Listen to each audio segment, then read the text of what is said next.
Good morning, children. In this lesson, we will learn about methods of cleaning water.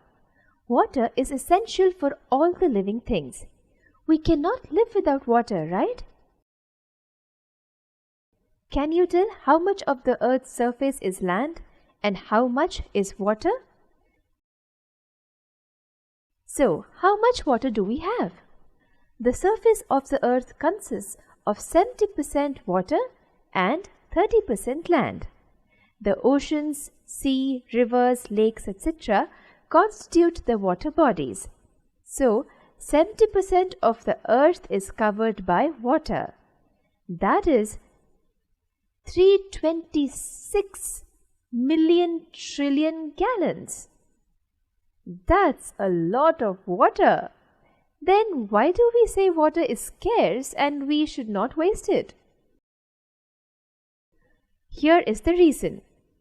In this huge amount of water that is available, only 2.5% of the water is fresh and useful. That is painfully less, isn't it? What about the rest of it? The rest is saline water. That is, it contains dissolved salts. Saline water is not potable, that is, it cannot be used for drinking or cooking, etc. Do you know? The water you see today has been around as long as the earth has. Have you ever thought why there is a need to clean water? What makes the water dirty? Let us look into this in detail.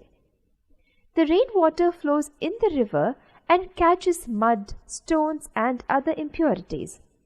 The dirty water from the bathrooms and toilets flows into the drain, which is called sewage. This also mixes into rainwater. Some factory wastes also contain poisonous, harmful chemicals which are released in the river and polluted. Pesticides and other chemicals from the farms flow into the river and pollute it. We cannot drink polluted water as it contains harmful bacteria which can cause many diseases. The insoluble impurities can be removed by a few methods. First, let us look at a simple process called sedimentation. In this method, we keep the water undisturbed for some time. The insoluble particles settle down at the bottom, leaving the clear water on the top.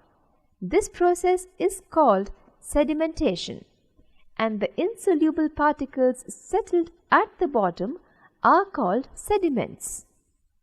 The clean water obtained from the earlier process of sedimentation is then poured into another container. The sediments are left behind. This is known as decantation. Some insoluble impurities keep floating on the surface of the water. How do we remove them? Let us see another method for it. The impure water is poured into another container through the filter cloth. So, what is filter? The filter has tiny holes through which water passes, but impurities are left behind. This process is known as filtration. How do we remove soluble impurities? Soluble impurities like salt cannot be removed by the method shown earlier, like sedimentation or filtration, as they get dissolved in the water. Let us see a method to remove soluble impurities. In this process, we boil the water. The water evaporates to become water vapor.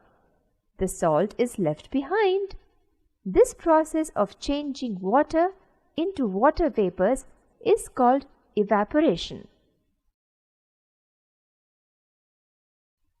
Now, how do we collect the water vapor?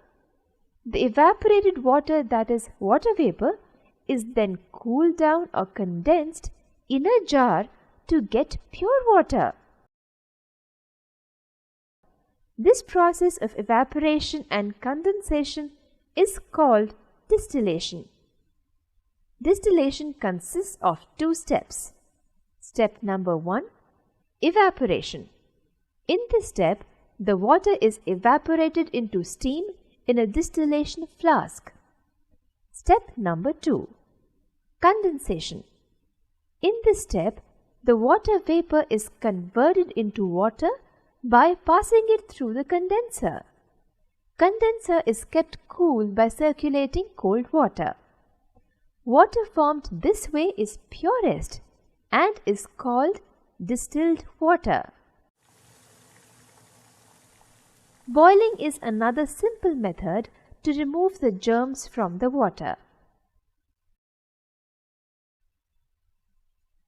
Do you know how do you get clean drinking water at home? The water reaching our homes is first cleaned in town water works before it is supplied to our homes. The following processes are used. Sedimentation. Water is first allowed to stand in large sedimentation tanks where the large insoluble particles settle down at the bottom. Filtration. Water is then filtered through sand beds where small insoluble particles are filtered. Chlorination. Chlorine is added in water to kill the germs. Here you can see chlorination process in a town water supply plant. The purified water is then carried in the underground pipes and taps to our homes. The water which is suitable for drinking is called potable water. So, a lot of work needs to be done before the potable water reaches our home. As we saw, for removing soluble impurities, we can use sedimentation, decantation, and filtration methods. For removing soluble impurities, we can use the distillation process. What are the ways of purifying or cleaning water at our homes? Here, we can see methods of cleaning water used in our homes. The simplest method is by boiling. Water purification is also done by adding some chemicals like chlorine to kill the germs. Nowadays, various small filtration machines are also used at home to purify the water for drinking. Water is very precious for all living things. We should not waste water.